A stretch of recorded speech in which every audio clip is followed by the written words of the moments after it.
capítulo 3, a partir do versículo 6, tá, queridos? Diz assim: Porque eu, o Senhor, não mudo. Por isso vocês, filhos de Jacó, não foram destruídos. Desde os dias dos seus pais, vocês se afastaram dos meus estatutos e não os guardaram. Voltem para mim e eu voltarei para vocês, diz o Senhor dos Exércitos. Mas vocês perguntam: como havemos de voltar? Será que alguém pode roubar a Deus? Mas vocês estão me roubando e ainda perguntam: em que te roubamos? E o Senhor responde nos dízimos, nas ofertas. Até aqui, queridos, nós vimos já aqui, nesse texto de Malaquias, no livro de Malaquias, primeiro que Deus declara o amor dele pelo seu povo, né? E aí o povo pergunta: mas como é que o Senhor nos amou, na verdade? E o Senhor vai responder: eu amei vocês escolhendo Israel e rejeitando Esaú. Depois, nós lidamos com a questão das ofertas desprezíveis que estavam sendo oferecidas a Deus. E Deus faz a acusação e o povo começa a perguntar: mas como nós desprezamos o teu nome? Em que te havemos profanado? Depois a gente trabalhou também o descaso dos sacerdotes em relação às escrituras. Isso está no capítulo 2, do versículo 1 a 9, mostra esse descaso dos sacerdotes em relação não só não honrar a Deus ensinando as escrituras corretamente, mas pior ainda, sabe, ensinando propositalmente de maneira errada as pessoas. Depois nós vimos também a questão dos divórcios entre o povo. Nas duas últimas semanas nós trabalhamos aqui, primeiro, a acusação que foi feita contra Deus, no versículo 17, né? Onde está o Deus da justiça? Parece que Deus tem prazer no mal, naqueles que são perversos. E depois, na semana passada, nós vimos a resposta de Deus a essa acusação. Hoje, querido, nós vamos lidar com esses versículos aqui.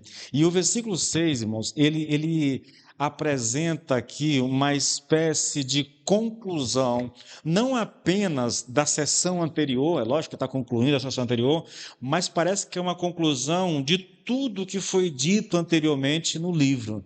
E ao mesmo tempo que ele faz isso, que ele conclui aquilo que já foi dito, ele introduz uma nova sessão. O texto diz assim, olha: porque eu, o Senhor, não mudo, né? Por isso vocês, filho de Jacó, não foram destruídos. É porque Deus não muda que ele está dizendo, é por isso que vocês não foram destruídos. É um texto bem interessante, querido, para nós considerarmos, tá bom? Se você levar em consideração apenas a sessão anterior, o ponto central aqui desse versículo seria mais ou menos o seguinte, tá? Se Deus fosse injusto e infiel, como o povo estava acusando ele, no versículo 17, então Deus já teria exterminado há muito tempo a nação de Israel. O fato de eles ainda existirem se dá exatamente porque Deus não muda, porque ele é fiel a si mesmo, é fiel às suas promessas, tá? Então, por isso, o povo ainda está lá. Quando eu digo isso, irmãos, eu estou falando aqui o fato de que Deus tinha feito uma aliança com Abraão. E é por causa dessa aliança que Deus fez com Abraão, lá muito tempo atrás, que mesmo ele disciplinando o povo, Deus nunca destruiu e nem permitiu que alguma nação destruísse o seu povo. Deus vai permitir o castigo, Deus vai trazer juízo, Deus vai disciplinar, mas não permite, nem ele destrói, e nem ele permite que algum inimigo entre e destrua a nação como um todo. Mas por que isso? Por causa da aliança que Deus fez com Abraão. E aí, só para você, eu vou citar 3 textos aqui que fala claramente dessa aliança de Deus para com o Abraão e a descendência de Abraão. Se você for para Gênesis no capítulo 1, no capítulo 12, na verdade, a partir do versículo 1, do 1 até o 3, nós vamos encontrar essa primeira menção de uma aliança entre Deus e Abraão. Olha só o texto. O Senhor disse a Abrão, ainda não é Abraão, né? A Abrão: saia da sua terra, da sua parentela e da casa do seu pai, e vá para a terra que lhe mostrarei. Farei de você uma grande nação, e o abençoarei, e engrandecerei o seu nome. Seja uma bênção. Abençoarei aqueles que te abençoarem e amaldiçoarei aqueles que o amaldiçoar. Em vocês serão benditas todas as famílias da terra. Aqui há uma nuance de uma promessa com Deus. Sai, que eu vou ser contigo. Sai, que eu vou te abençoar. Eu vou abençoar aqueles que te abençoarem. Eu vou amaldiçoar aqueles que te amaldiçoarem. Eu farei de ti bênção, né? Eu farei de ti a bênção para todas as famílias da terra. Agora, quando você pula um pouquinho para o capítulo 15, lá no versículo 18 está escrito assim: naquele mesmo dia, o Senhor, aqui sim, o Senhor fez aliança com Abrão, dizendo: à sua descendência dei esta terra, desde o rio do Egito até o grande rio Eufrates. Isso aqui acontece quando o Senhor aparece para Abrão, né? E Abraão crê ali no Senhor e o Senhor faz uma promessa: olha, assim como as estrelas no céu, os grãos de areia na terra, assim será a tua descendência, porque Abraão creu, o Senhor fez uma promessa e fez uma aliança com ele. Depois, há uma repetição dessa aliança lá no capítulo 17, no versículo 7 e 8, está escrito: estabelecerei uma aliança entre mim e você, e a sua descendência, entre mim e você e a sua descendência no decurso das suas gerações, aliança perpétua, para ser o seu Deus e o Deus da sua descendência. Darei a você e à sua descendência a terra onde agora você é estrangeiro, toda a terra de Canaã, como propriedade perpétua, e serei o Deus deles. Então, esse povo, ao longo da sua história, só permanece povo de Deus por causa da aliança que Deus tinha feito com Abraão. Porque por eles Deus já teria destruído esse povo há muito tempo, querido, porque era um povo muito rebelde. É uma característica, irmãos, isso é impressionante. É uma característica dos judeus ao longo da sua trajetória, é de muita rebeldia, é de um afastamento proposital do Senhor. Olhando para essa aliança que Deus faz com Abraão, querido, e Deus dizendo assim: olha, é porque eu não mudo que vocês ainda estão vivos, né? A gente extrai daqui um princípio bem interessante, irmãos. Eu vou aplicar ele primeiro a essa questão de Israel. Deus disciplina Israel, mas não o destrói, porque sua fidelidade e amor são imutáveis. O que garante a aliança, o que garante a preservação desse povo é a fidelidade e o amor de Deus, que não muda. Uma vez que Deus fez uma aliança ah, com Abraão e com a sua descendência, Deus vai manter isso. Na verdade, nós estamos falando desse povo hoje, e se você olhar para o Oriente, lá estão eles ainda hoje. Já tentaram, todas as nações do mundo praticamente já se voltaram contra Israel, já tentaram eliminar eles do mapa, mas continua lá firme e forte. Por quê? Porque há uma aliança de Deus com Abraão, e por causa dessa aliança, Deus não destruirá e nem permitirá que qualquer outra nação. Gente, se você olhar no mapa o tamanho de Israel, você vai se chocar. É uma nação bem pequenininha, cercada de inimigos por todos os lados, mas ninguém consegue destruir esse povo. A imutabilidade de Deus, querido, é a base da segurança do seu povo. Ele corrige, mas ele não abandona. Ele disciplina, mas não rejeita. A sua fidelidade não depende da obediência humana, mas de sua própria natureza e promessa. Isso aqui é algo que diz respeito não só ao povo de Israel, mas diz respeito ao povo de Deus em qualquer canto do mundo hoje, sabe? Deus é um Deus que, por causa da aliança que ele tem conosco, feita através de Cristo, ele sim, querido, ele pode nos corrigir, né? Mas ele não vai nos abandonar. Ele vai nos disciplinar, mas ele não nos rejeitará de forma alguma, querido. Ele vai tratar com o meu pecado, ele vai punir o meu pecado, vai castigar o meu pecado, mas ele não me deixa, ele não me abandona, porque há uma aliança, querido, e essa aliança foi feita em Jesus. Olha um texto interessante, irmãos. Salmo 89, versículo 34. Não violarei a minha aliança, nem modificarei o que os meus lábios prometeram. Esse texto está falando de uma promessa de Deus a Davi. Não é mais a aliança aqui relacionada a Abraão, é a Davi. Deus fez uma aliança com Davi de que sempre haveria um descendente de Davi no trono. E aí ele vai dizer nesse texto aqui que, olha, se eles pecarem, eu vou corrigi-los, eu vou discipliná-los, eu vou puni-los, mas eu não vou violar a minha aliança. Aquilo que eu disse, eu manterei. Deus está falando a respeito de Davi nesse salmo, querido. Mas a aplicação dessa promessa diz respeito a todos nós que somos filhos de Deus. Isso reflete o que alguém disse com muita sabedoria. Ele disse: o amor de Deus pesa mais que o seu juízo.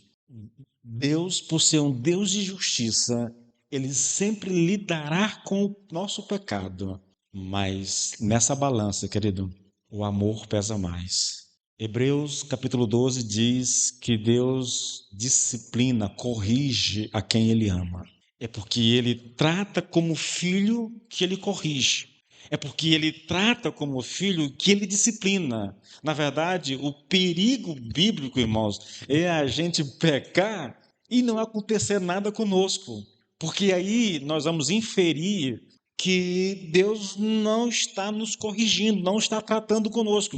E se uma pessoa peca e ela permanece na prática do pecado e Deus não a corrige, não a disciplina, a conclusão que eu devo chegar, querido, não é que Deus é amor e ele está passando a mão na minha cabeça. A conclusão bíblica é: se você peca e não é corrigido, então você não é filho. Hebreus 12, pode ler lá. É por essa razão, irmãos, é por essa razão que os filhos de Jacó não são destruídos completamente. É porque Deus não muda. É porque Deus é fiel às promessas que ele faz. Ele fez uma promessa com Abraão há mais de 1000 anos e essa promessa permanece de pé. Hoje, em pleno século XXI, a promessa ainda permanece. É só você olhar para Israel e ver, há um povo lá. Esse povo é descendente de Abraão. E eles só estão lá hoje por causa da promessa de Deus a Abraão. A expressão, irmãos, filhos de Jacó, usada aqui, confirma aqui uma ligação. Eu falei para vocês que o texto está finalizando, basicamente, né, todo aquilo que foi dito anteriormente no livro de Malaquias, confirma aqui uma conexão direta com Malaquias, capítulo 1, do versículo 2 a 5, onde Jacó e Esaú são contrastados. Eu amei Jacó, mas aborreci Esaú. Fica claro aqui, querido, que Deus via o povo de Israel nos dias de Malaquias como uma continuidade da promessa feita ao seu antepassado Jacó. Portanto, o que está em questão aqui é a promessa de Deus aos patriarcas, aquilo que Deus prometeu a Abraão, a Isaac e Jacó, né? Deus promete a Abraão, vai repetindo a promessa a Isaac, depois repete a Jacó, e ele vem mantendo essa promessa ao longo das gerações, né? Olha novamente o versículo 7. Desde os dias dos seus pais, vocês se afastaram dos meus estatutos. Primeiro ele diz, olha, porque eu não mudo, vocês não foram destruídos. Agora ele vai apontar, olha, desde os dias dos seus pais, vocês se afastaram dos meus estatutos e não os guardaram. Observe, o Senhor vem dizendo, olha, desde a época de Abraão, vocês já se afastavam de mim. Se você pegar o povo, irmãos, no Egito, quando Deus tira o povo do Egito, o trajeto para a Terra Prometida, na Terra Prometida, na época dos juízes, na época dos reis, o que nós vamos encontrar na história geral do povo de Israel é um afastamento contínuo de Deus. Aqui e acolá Deus levanta um rei, um profeta, que mantém o povo em linha, mas a tendência natural do coração do povo é se afastar. Por isso ele diz, desde os dias dos seus pais, vocês se afastaram dos meus estatutos e não os guardaram. Aí ele continua dizendo, voltem para mim e eu voltarei para vocês, diz o Senhor dos Exércitos. Mas vocês perguntam, como havemos de voltar? Eu leio um comentarista chamado Taylor Richard. Ele diz que a expressão desde os dias dos seus pais abrange um longo período, né, de aproximadamente 1000 anos aqui. Então ele está voltando aqui gerações após gerações, vai chegando praticamente até lá em Abraão, sabe? É um negócio assim assustador. O termo seus pais, quando foi usado nas Escrituras pela primeira vez, era uma referência exatamente aos patriarcas, Abraão, Isaac e Jacó.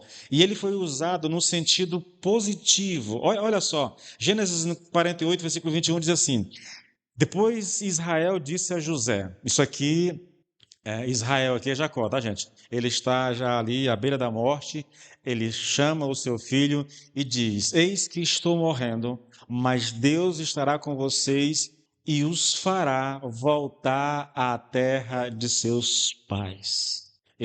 É Jacó que está apontando para Isaac e que está apontando para Abraão. Eu vou morrer, mas Deus vai levar vocês de volta para a terra dos seus pais.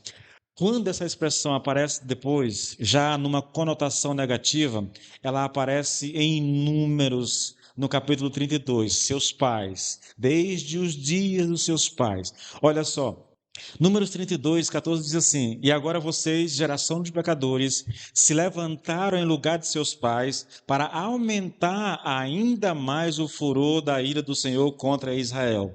Seus pais aqui, a mesma expressão, né? Seus pais aqui é uma referência aos israelitas que saíram do Egito, mas por incredulidade, por murmuração, eles morreram no deserto. A geração a qual Moisés está se referindo aqui é a geração dos filhos daqueles que saíram do Egito. E, de maneira específica, ele está lidando aqui com as tribos que ficaram aquém do Jordão, sabe? Aquém do Jordão. As 2,5 tribos lá que ficaram ali. Esse povo chegou para Moisés: olha, nós queremos ficar nessas cidades conquistadas. A gente vai construir aqui, vai cercar a cidade, vai morar e tudo. Só que quando eles começaram a falar, Moisés interpela eles e aí ele fala: olha, e agora vocês, gerações de pecadores, se levantaram em lugar de seus pais para aumentar ainda mais. Moisés não entendeu o que eles queriam colocar. E aí eles faz uma acusação e compara eles com os seus pais, na verdade. O fato é, nós temos aqui uma geração, tá, vivendo bem depois de Abraão, bem depois de Isaac e de Jacó. É o povo que saiu do Egito, passaram 430 anos no Egito, estão saindo aqui, e ele está dizendo seus pais. Veja, seus pais apontando para Abraão, Isaac e Jacó, seus pais apontando para algumas gerações depois. Aí você vai um pouquinho mais adiante, em 1 Samuel 12, novamente vai aparecer a expressão seus pais. Mas se vocês se rebelarem contra o mandamento do Senhor, os mandamentos do Senhor, e não quiserem atender ao que ele diz, então a sua mão será contra vocês, como foi contra seus pais. Nós já temos aqui mais algumas gerações para frente. Se você chegar lá em Isaías novamente, se você for lá para Jeremias novamente, ele vai trazer novamente seus pais, seus pais. E aí nós temos um percurso que Taylor Richard disse que durou aproximadamente 1000 anos. É um período bem longo da história em que as gerações após gerações se afastaram do Senhor, se rebelaram contra o Senhor. A ideia é simples, irmãos. Assim como toda a humanidade, Israel tem uma longa história de desobediência ao Senhor. Mesmo sendo o povo de Deus, mesmo sendo o povo que conhecia a Deus, que viu a Deus, que ouviu o próprio Deus falando, né? A história era passada de pai para filho, de geração para geração, por meio de palavras em si, depois há o registro dos milagres. Mesmo essa geração que presenciou todo o agir de Deus, toda aquela geração, de certa forma, vivia em desobediência ao Senhor. O que você encontra na história do Velho Testamento, querido, são momentos na história do povo em que geralmente Deus levanta alguém, como levantou Davi, né, como levantou Josafá, como levantou Josias, e alguns outros reis e alguns profetas, em que o povo é chamado ao Senhor. Mas, no geral, nós temos uma longa história de desobediência. É por isso que o profeta diz aqui, deixa eu voltar para o texto, né? Desde os dias dos seus pais, vocês se afastaram dos meus estatutos e não os guardaram. Essa história é longa, tá? E isso vem sendo repetido na história do povo de Israel e agora está aqui o profeta dizendo: vocês estão fazendo a mesma coisa, a mesma coisa. Veja, querido, é, é essa acusação feita contra os filhos de Jacó. Eles desviaram, né? Eles se afastaram dos estatutos. Os estatutos aqui são as leis, tá bom? E não guardaram, na verdade. Em outras palavras, o que o profeta está dizendo é: vocês desobedeceram. Desde os dias dos seus pais, vocês desobedecem às minhas leis. É isso que o profeta está dizendo. E aqui, querido, nós temos uma coisa interessante que eu queria chamar sua atenção, e eu quero gastar um pouquinho de tempo, na verdade, aqui. Porque para mim não é só um fato interessante, mas ele é a compreensão disso é assustador. Porque o profeta diz o seguinte: olha, vocês se afastaram dos meus estatutos e não os guardaram. Agora veja o que vem na sequência. Aqui ele está fazendo uma acusação, agora ele faz uma exortação. Voltem para mim. Vocês se afastaram dos meus estatutos e não os guardaram. Agora voltem para mim. Ele não está dizendo voltem para os meus mandamentos, obedeçam aos meus. Ele está dizendo voltem para mim. Aqui, querido, há uma mensagem muito interessante, irmãos. Se afastar ou desobedecer às leis de Deus é a mesma coisa que se afastar de Deus. Isso é muito claro no texto, irmãos. A construção do texto é muito interessante. Isso me faz lembrar um texto lá em João, no capítulo 3, lá no último versículo. Deixa eu abrir aqui, deixa eu ver se eu acho ele aqui, para abrir esse texto. É o tipo de coisa, é um tipo de mensagem que fica muito clara, sabe? João 3 não tem nada a ver com o texto que eu estou pregando, não, tá bom, gente? É só para te mostrar uma coisa que eu acho interessante aqui. Olha só, eu vou abrir o texto e vou pegar aqui. Se você está com a Bíblia aí, abra, talvez você perceba antes de eu falar o que. 3:36. Olha o que o texto diz assim: olha, quem crer no Filho tem a vida eterna, mas aquele que rejeita o Filho não verá a vida eterna. Quem crê tem, quem rejeita. Observa, não é quem não crê. Ele poderia dizer, mas quem não crê, não. A ideia é, se uma pessoa não crê em Jesus Cristo, ela está. O fato de não crer é uma rejeição a Cristo. É o que. O assunto não tem nada a ver. O princípio por trás é que é o mesmo, tá bom? Vocês se afastam desde os dias dos seus pais, vocês se desviaram dos meus estatutos e não os guardaram. Agora voltem para mim. Ele poderia dizer: obedeçam aos meus mandamentos. Vocês se afastaram dos mandamentos, vocês desobedeceram aos mandamentos. Então, obedeçam aos mandamentos. Ele não diz obedeçam aos mandamentos, ele diz voltem para mim. Obedecer os mandamentos do Senhor é a mesma coisa de voltar-se para Deus. Portanto, desobedecer a Deus significa se afastar de Deus. Quando eu propositalmente desobedeço ao Senhor, a palavra do Senhor, eu estou aqui com o texto, eu conheço o texto, eu sei o que Deus quer de mim, mas eu não faço. Então, essa atitude, querido, é uma atitude. Talvez eu não tenha consciência dela, talvez eu não saiba as implicações, mas essa atitude de eu saber o que a Bíblia quer de mim e eu propositalmente me recusar a obedecer, ela implica que você está se afastando. Não é que você está só desobedecendo. Ah, eu vou desobedecer porque Deus vai me entender. Não, querido. Quando Deus olha para essa atitude, ele entende essa atitude como que você está propositalmente se afastando de Deus. É o que o texto está dizendo, irmãos. Por isso Deus diz: voltem para mim.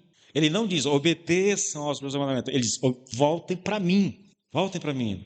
E a pergunta que nós temos é exatamente essa, irmão. Será que nós temos a consciência de que quando nós desobedecemos a palavra de Deus, nós estamos, na verdade, nos afastando, nos desviando de Deus? Porque é isso que está sendo ensinado aqui. Foi isso que o povo fez ao longo da história, ao longo da longa história dos judeus. Eles simplesmente viraram as costas para Deus e foram numa outra direção. Nós não queremos andar com o Senhor. Nós vamos nos desviar do Senhor para outras coisas que são mais interessantes para nós. Quando o Senhor faz a acusação, querido, ele imediatamente traz uma exortação: voltem para mim e eu voltarei para vocês. Novamente, está implícito aqui a ideia de que quando uma pessoa desobedece ao Senhor, ele também se afasta da pessoa. Lembra lá, irmãos, Isaías 59, eu acho que é Isaías 59, versículo 1 e 2. Os meus braços não estão encolhidos, de maneira que eu não possa salvar, nem os meus ouvidos tapados, de maneira que eu não possa ouvir. Porém, as vossas iniquidades fazem separação entre vós e os vossos pecados. Isso fazem, a ideia é, os pecados de vocês fazem com que eu esconda o rosto de vocês. O texto lá, eu vou abrir o texto, estou com ele aqui já, mas essa ideia, querido, ela vem sendo repetida nas Escrituras. E muitas vezes, irmãos, o nosso problema, querido, é pensar o seguinte: eu sou crente e eu creio que isso está escrito, mas não se aplica para mim. Isso só se aplica para quem não é crente. Olha só, presta atenção. O braço do Senhor não está encolhido para que não possa salvar, ele não é surdo para que não possa ouvir. O problema são os seus pecados. Por causa deles, vocês estão separados de Deus. Por causa dos seus pecados, Deus desviou o seu rosto de vocês e não ouve mais o que vocês pedem. Percebem? E o texto não está sendo escrito para uma pessoa ímpia, o texto está sendo escrito para judeus. Para judeus. Nós tivemos uma ministração ontem na célula muito forte, irmãos, a respeito disso, da questão do pecado. Olha, queridos, eu sei que a igreja hoje, ela quase não fala mais de pecado. Eu tenho consciência disso. É uma mensagem negativa, não é uma mensagem atraente, não é uma mensagem que as pessoas queiram ouvir, porque quando a gente fala do pecado, quase sempre nós somos confrontados, né, com isso. Mas eu posso dizer a vocês, irmãos, eu posso dizer a vocês que é uma mensagem muito, mas muito necessária à igreja hoje. Paulo diz: olha, nos últimos dias as pessoas terão como que comichão nos seus ouvidos, e elas sairão e procurarão mestres que lhes dirão aquilo que lhes agrada. Elas não vão querer alguém que vá confrontar a sua vida, elas não vão querer alguém que vá pregar uma mensagem negativa. O que elas querem é apenas ouvir aquilo que é agradável a ela. E parece que Paulo escreveu isso ontem para nós, entendeu? Porque a igreja hoje, de maneira geral, ela está cheia de pessoas que estão correndo, indo atrás desses mestres que dizem aquilo que elas querem ouvir, mesmo que aquilo que eles estão dizendo não seja a palavra de Deus. E esse é um problema muito sério, irmãos. Porque, a não ser que você seja um pregador famoso, né, um Nicodemas da vida, um Hernandes Dias Lopes da vida, você não terá muito público se você pregar verdades, e verdades que são confrontadoras. As pessoas não querem ouvir isso hoje. Elas têm dificuldade. O drama de muita gente hoje é que, ao evitar ouvir a mensagem do Senhor como ela é, eles se afastam cada vez mais. Não adianta você se iludir, querido, achando que, evitando aquilo que é desagradável nas Escrituras, eu vou estar de bem com Deus, sabe? Vai estar tudo bem. Não existe isso, irmãos. Porque quem está falando aqui com o povo não é exatamente o profeta. O Senhor está dizendo: olha, desde os dias dos seus pais, vocês se desviaram de mim. Vocês não guardaram os meus mandamentos, os meus estatutos. Voltem para mim, né? E eu voltarei para vocês. Mas o que acontece se as pessoas não voltarem para Deus? Elas vão permanecer distantes do Senhor. Porque não há conciliação, irmãos. O pecado só é resolvido quando ele é confessado e arrependido. O tempo para Deus. Eu pequei, mas tem tanto tempo, pastor, Deus nem lembra mais. Irmãos, bobagem isso. Bobagem, sabe? Veja, voltando para o texto. A ideia aqui, querido, é: obedeçam aos meus estatutos e leis, e eu me voltarei para vocês e os abençoarei. Olhe para esse povo a quem o profeta está escrevendo, querido. Se você pegar o texto que nós estamos lendo, você vai perceber. Pega o texto, rapidinho, Malaquias, o capítulo 3 mesmo. A gente vai lidar com isso semana que vem, mas eu quero chamar sua atenção para algo interessante. Veja as promessas que são feitas aqui. o Senhor diz assim: olha, trazei todos os dízimos aqui, eu vou lidar com isso na semana que vem. E aí ele começa a prometer: eu abrirei a janela dos céus e derramarei uma bênção tão grande que não terão lugar onde guardá-la. Veja, eu abrirei. Quando o Senhor diz: se vocês trouxerem, se vocês obedecerem, eu vou fazer. Sabe o que isso significa? Que nesse momento as janelas dos céus estão fechadas para esse povo. Se você olhar o contexto de Malaquias, você vai ver escassez, tá? Seca, sim, querido, pobreza. É por isso que o povo está reclamando com Deus. Onde está o Deus da justiça? Nós estamos sendo oprimidos pelas nações inimigas, nós estamos vivendo um período de escassez terrível, tá? Uma crise econômica terrível. Por quê? Porque a mão do próprio Deus está sobre o seu povo. Veja, eu abrirei a janela dos céus, eu derramarei bênçãos sobre vocês. Agora continua o texto. Suas colheitas serão formidáveis, porque eu as protegerei dos bichos e das pragas. Isso significa que isso não está acontecendo agora, que não está havendo colheita, que há uma seca, que há pragas, entende? Veja, eles têm nações inimigas que estão oprimindo eles estão passando por um tempo de escassez social muito terrível, não há chuva, as pragas estão consumindo aquilo que é produzido. Ele diz mais: as uvas não murcharão antes de amadurecer. Ele está descrevendo uma situação de caos, querido, caos econômico, é um caos religioso e é um caos social no sentido nacional, no sentido de que a nação está vivendo oprimida por outras nações, tá? Eles estão sendo subjugados, na verdade. Por que tudo isso, querido? Porque desde os dias dos seus pais, vocês se desviaram dos meus estatutos. Eles estão afastados do Senhor. E porque estão afastados do Senhor, eles não têm a bênção do Senhor sobre eles. Mas é o povo de Deus. São os descendentes de Abraão a quem Deus fez uma promessa e ele está cumprindo a promessa. Está preservando o povo. Eles estão passando por disciplina, eles estão sendo corrigidos, estão sendo castigados, estão sendo maltratados, humilhados, oprimidos, mas ainda assim o Senhor os preserva com vida. A promessa é essa. A promessa é essa, querido. A bênção completa virá quando eles se voltarem para Deus. Quando eles voltarem a obedecer a palavra de Deus. Nós já descrevemos aqui vários pecados. Eles estavam desprezando as ofertas que eram levadas ao altar, eles estavam trocando as suas esposas por mulheres estrangeiras, eles estavam oprimindo o povo. Nós lemos a semana passada aqui, tá? Havia feitiçaria, havia adultério, havia opressão social contra os menos, as pessoas mais pobres da nação, né? Então, eles estão sendo castigados por Deus e ao mesmo tempo estão na prática do pecado, vivendo no pecado e ainda acusando Deus de que Deus não está fazendo justiça para eles. Esse é o quadro geral que nós temos aqui em Malaquias, querido. E o Senhor está dizendo: obedeçam aos meus estatutos e leis, e então eu me voltarei para vocês e os abençoarei.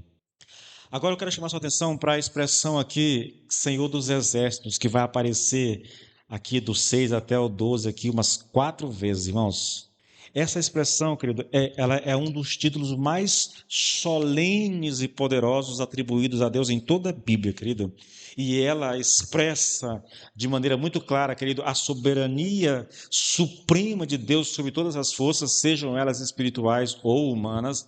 Ela destaca aqui, querido, que Deus, ele é poderoso em batalha, líder invencível, que ele é protetor, que nenhum poder pode resistir à sua vontade. Ele é o Senhor dos exércitos, ele é aquele que é invencível, sabe?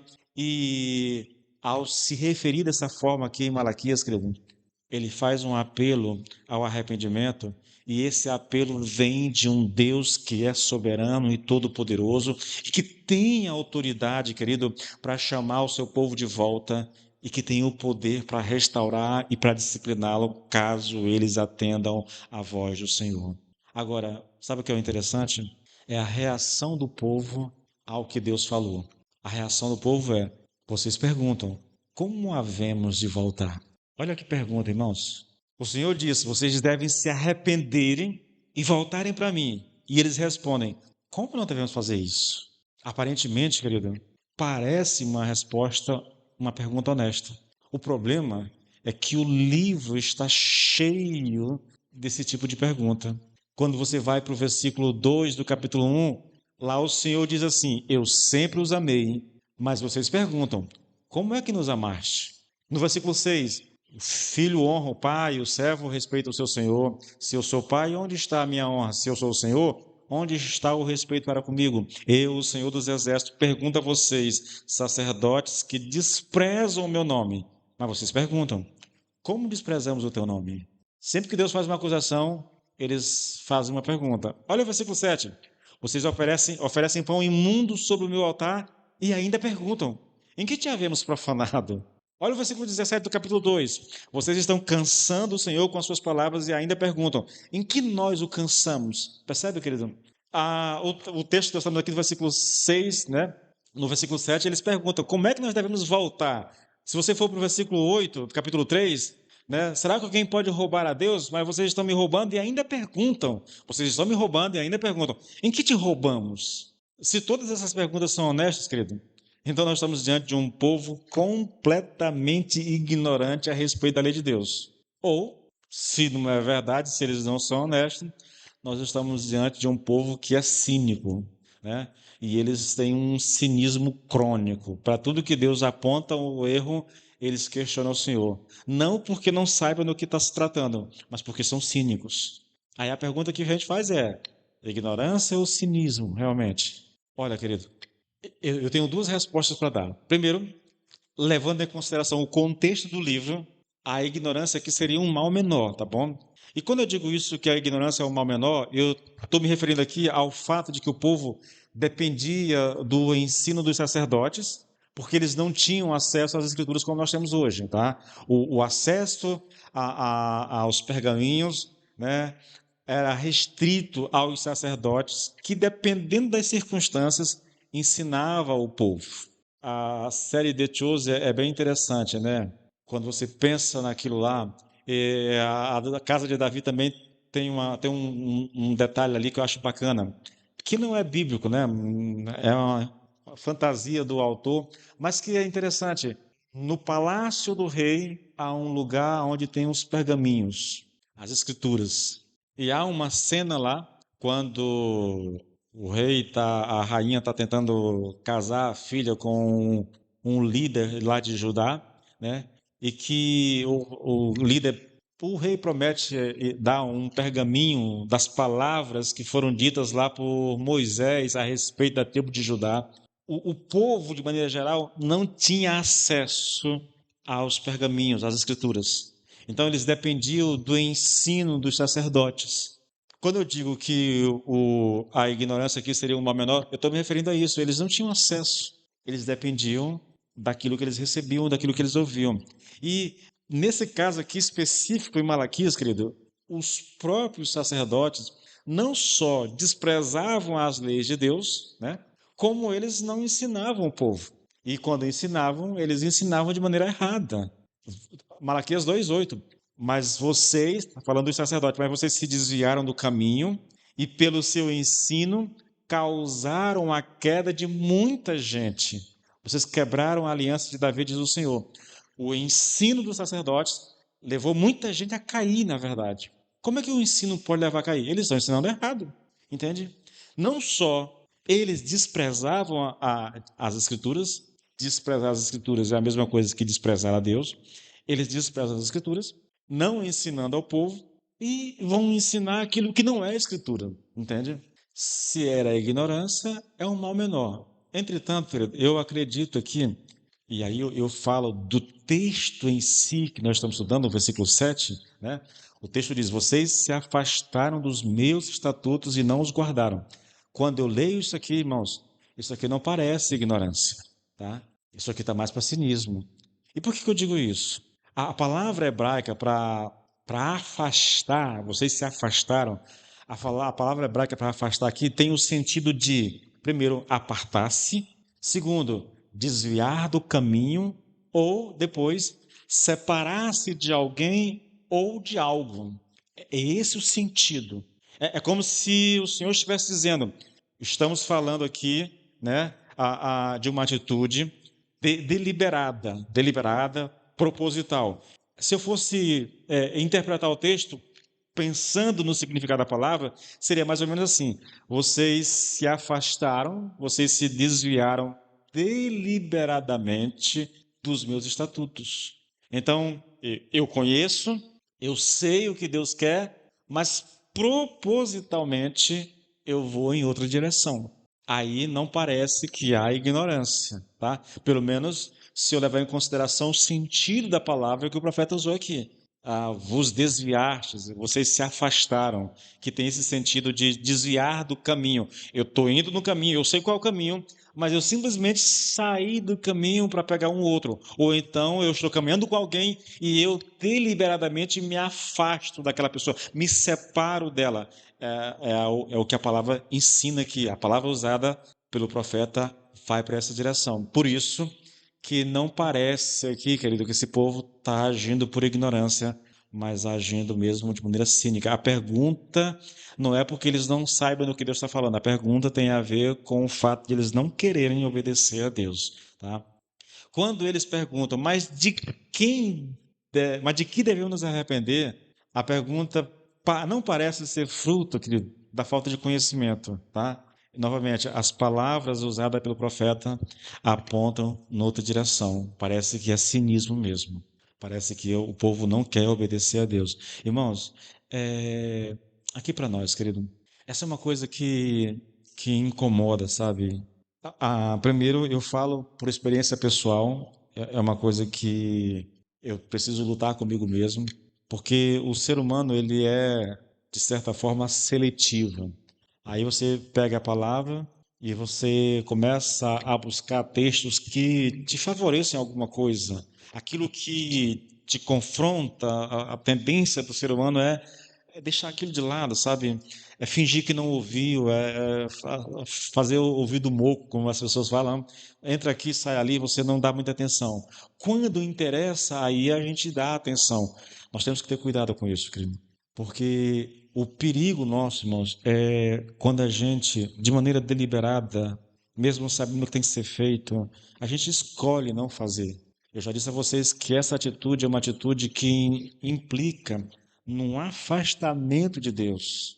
A minha atitude em ignorar deliberadamente a palavra de Deus, optar por não obedecer, por não fazer aquilo que Deus quer de mim, isso implica num afastamento de Deus.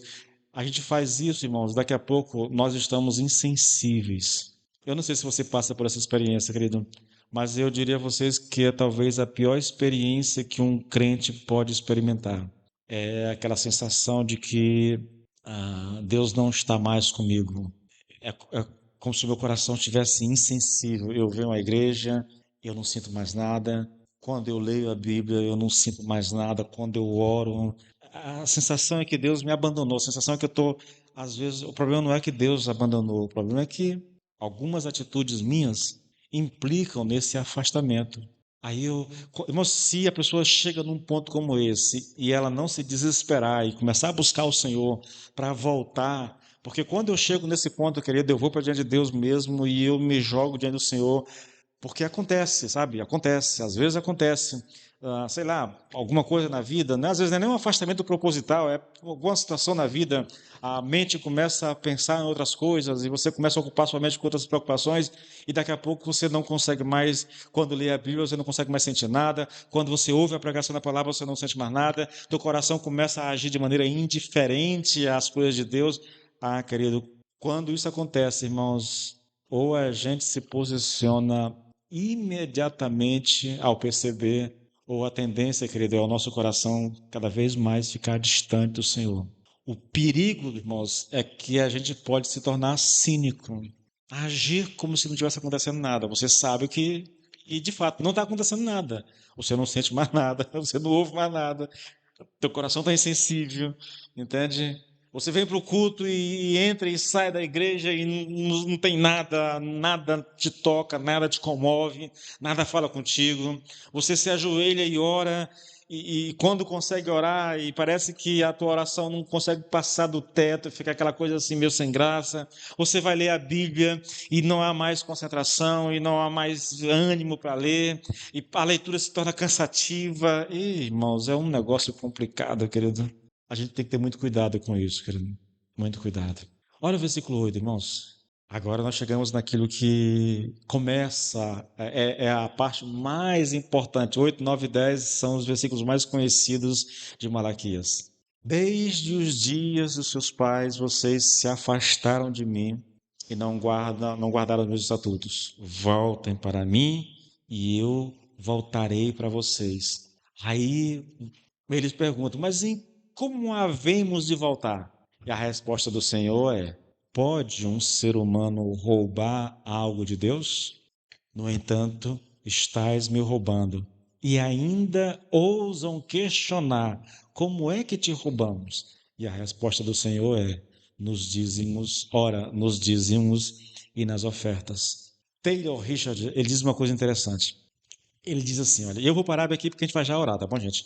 O Senhor poderia ter respondido à pergunta de Israel apontando novamente para a sua adoração desrespeitosa, capítulo 1, lembra lá? Ele poderia apontar para a sua traição mútua, tá? Especialmente contra as suas esposas. Ele poderia apontar para a profanação do templo através de casamentos mistos com pagãos e idólatras, ou ainda para a sua tolerância e prática de feitiçaria, adultério, falsidade, exploração econômica dos mais vulneráveis. No entanto, Deus destaca outra área onde a rebeldia do povo se manifestava. E que área é essa? Ele vai dizer: a retenção dos dízimos. Há um conjunto de fatores que Deus facilmente poderia apontar, e eu não duvido que tudo isso aqui está implícito, mas o Senhor acrescenta algo aqui, querido, algo. Irmãos, eu digo a vocês que boa parte das pessoas não conseguem compreender biblicamente a ideia de dízimos e ofertas. Boa parte não consegue. Ah, eu descobri que o crente não precisa mais dizimar. Eu estava estudando, eu estava orando e eu descobri que o crente não precisa dizimar. Querido, você foi enganado pelo diabo. Não tenha dúvida com relação a isso, irmãos. Não tenha dúvida com relação a isso. Como é que você descobriu, na verdade? Quem te disse? Sabe, irmãos, eu já lidei muito com isso aqui. O final do ano passado, começo desse ano, eu trabalhei muito a questão do dízimo. Eu tentei colocar várias perspectivas a respeito disso. Lidei com as desculpas, né, de dízimo ser uma coisa da lei. Eu mostrei para vocês, não é só da lei, é antes da lei, é do Novo Testamento. Gente, é uma coisa impressionante. Sabe de uma regra de interpretação bíblica, mas que se aplica principalmente com relação ao Velho Testamento, de como que a gente deve lidar com o Velho Testamento? Por exemplo, quando você pega o sábado, muito defendido pelos adventistas, como é que a gente, como é que a gente lida com o sábado? Todo adventista, quando vai falar do sábado, ele vai usar basicamente o Velho Testamento. Tá lá, e é verdade, tá lá nos 10 mandamentos, na lei moral. Mas quando você pega o sábado e vai para o Novo Testamento, você percebe que há uma mudança de perspectiva. Começa com Jesus, dizendo que o sábado não foi feito por causa. O homem não foi feito por causa do sábado, mas o sábado por causa do homem. E o próprio Senhor, com seus discípulos, de certa forma, não é quebrando, mas trazendo uma interpretação correta. Aí, mas mais do que isso ainda, você percebe com a morte de Jesus e a sua ressurreição no domingo, que o próprio Novo Testamento vai apontar para o domingo como um dia especial, um dia de culto, tá? Isso está nas Escrituras, eu não vou entrar nesse detalhe. Há uma mudança de perspectiva. Eu particularmente, irmãos, eu não me importaria de guardar o sábado, tá bom? E não me importo com quem guarda sábado. Eu só me importo quando a pessoa, ao guardar o sábado, se coloca como se a religião dele é a correta e todas as outras são erradas. E que só a igreja que guarda o sábado é que vai ser salva. Eu não me importaria de guardar o sábado, querido. tem respaldo nas escrituras do Velho Testamento, mas há uma mudança. E, irmão, eu vou trazer depois algo sobre isso ainda, porque é algo que é interessante, você entender essa mudança que acontece. Quando a gente pensa nos dízimos, você vai perceber, querido, uma mudança em relação a isso no Novo Testamento. Tá? A principal mudança com relação a dízimo no Novo Testamento, e aí eu estou pensando se eu vou trazer uma discussão a respeito disso, né?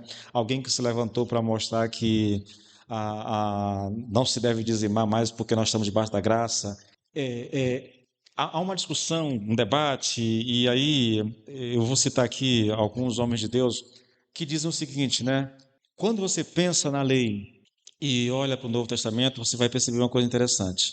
Jesus disse, Mateus capítulo 7, do 5 até o 7, ele vai dizer o seguinte: olha, eu não vim para abolir a lei, eu vim para cumprir a lei. Ele vai dizer que nenhuma vírgula, nenhum tio daquilo que está escrito se passará sem que tenha o seu cumprimento. Ele começa a dizer algumas coisas interessantes. Está escrito, não faça isso. Eu, porém, vos digo, a ele, na minha concepção, ele piora a situação. Você quer um exemplo? Está escrito que o homem não deveria adulterar. É mais ou menos isso, não adulterar. E ele vai dizer, isso é o que está escrito lá, era o entendimento que eles tinham, mas esse entendimento não era um entendimento completo. O completo é, se um homem olhar para uma mulher e desejá-la no coração, ele já adulterou com ela. Eu pergunto para vocês, não era melhor ter ficado com o Velho Testamento? Está escrito, não matarás. Porém, eu vos digo, se você odiar alguém no seu coração, você já é um assassino. Era melhor ter ficado só com o Velho Testamento, irmãos. Porque a compreensão perfeita do texto torna o texto mais difícil de ser obedecido do que o que era no Velho Testamento. Então, quando eu estou dizendo tudo isso para te mostrar uma coisa, sabe? É que no Novo Testamento, Deus não quer apenas 10% do que nós temos. No Novo Testamento, a exigência é 100% daquilo que eu tenho. Pastor, o senhor está exagerando. Eu já preguei sobre isso aqui, irmãos. Já mostrei isso a vocês. Ou há uma disposição para uma entrega completa e absoluta, querido, ou não se pode caminhar com Cristo. Mas a semana que vem eu vou lidar com essa questão, tá bom? E eu quero mostrar isso a vocês à luz das Escrituras. Trazer novamente todo o contexto que está por trás das palavras. Aí nós vamos olhar o que significa roubar, o que é todo o dízimo, do que ele está falando quando ele fala da oferta. E a gente vai olhar essas coisas todas, vai olhar as promessas para quem é fiel, o que significa abrir as comportas dos céus, entende? Tudo isso a gente vai trabalhar e eu vou tratar, querido, praticamente fazer uma exegese com vocês. Eu vou lhe dar palavra por palavra para mostrar a vocês o que realmente o profeta está dizendo quando fala sobre essa questão. Aí quando eu vejo as pessoas falando assim, mas eu não creio. Eu lembro de uma igreja, querido, aqui no Buriti, que os irmãos começaram a ouvir esse pessoal desengrejado, sabe? E esses desigrejados diziam, não precisamos mais dizimar porque o dízimo é da lei. Irmãos, quando você encontrar alguém que diz assim, o dízimo é da lei, você pode ter certeza que você está diante de um coração infiel, de um homem infiel ao Senhor. Porque esse discurso é um discurso que a gente usa porque nós somos, qual é a palavra, meu Deus do céu? Avarento. O nosso coração é prisioneiro daquilo que nós temos e nós não queremos abrir mão para devolver aquilo que pertence ao Senhor. Então eu me agarro a qualquer um que me diga que eu não preciso fazer isso. Tudo que eu quero ouvir é alguém que me diga que eu não tenho que dizimar, porque aí eu tenho uma desculpa perfeita. É impressionante essas coisas, querido. É impressionante isso. Eu falo isso meu Deus do céu, de 30 anos de caminhada, de experiência, de conversas sobre essa questão, de pregar sobre isso, de ouvir, de ler a respeito, sabe? Eu estou com material que eu não sei se vai dar para fazer, porque aí eu tomaria muito tempo de vocês. Vincent Schauer é um pregador de linha reformada, e ele traz a perspectiva de um homem que acredita que o pensamento é, no Velho Testamento, Deus só exige 10% do que nós temos. É dele. No Novo Testamento, Deus exige 100%. Mas porque ele exige 100%, eu não sou obrigado a dar nada. É um negócio meio louco, mas quando a gente olha para isso e lendo o material, o que me vem à mente é o seguinte: bom, tudo o que ele quer é arrumar um pretexto para não ser fiel ao Senhor. Porque é isso que acontece. Você nunca vai encontrar um homem fiel a Deus tentando encontrar pretexto para desobedecer a Deus, irmãos. Não vai. Mas quando o cara não quer obedecer, ele vai começar a buscar na Bíblia. Ele vai achar alguém que diga que ele não precisa fazer aquilo que ele não quer fazer. Ah, é quando nós estamos buscando os pregadores que estão dizendo o que nós queremos ouvir. São os comichões nos ouvidos, sabe? E nós saímos atrás daquelas pessoas que vão dizer exatamente o que nós queremos ouvir. Queridos, é um negócio sedutor isso, mas o que tem de sedutor tem de perigoso também, sabe? Porque, como eu já disse a vocês, não obedecer à palavra de Deus é a mesma coisa que se afastar de Deus. Quando eu evito obedecer a Deus, irmãos, eu estou propositalmente me afastando de Deus. Estou me distanciando de Deus. Eu estou saindo do caminho. Eu estou me afastando de Deus. Enquanto eu permanecer nesse negócio, eu vou continuar me afastando do Senhor. Se nós quisermos, irmãos, viver a vida cristã e desfrutar de comunhão com o Senhor, desfrutar da bênção do Senhor sobre as nossas vidas, queridos, nós precisamos viver uma vida de obediência ao Senhor.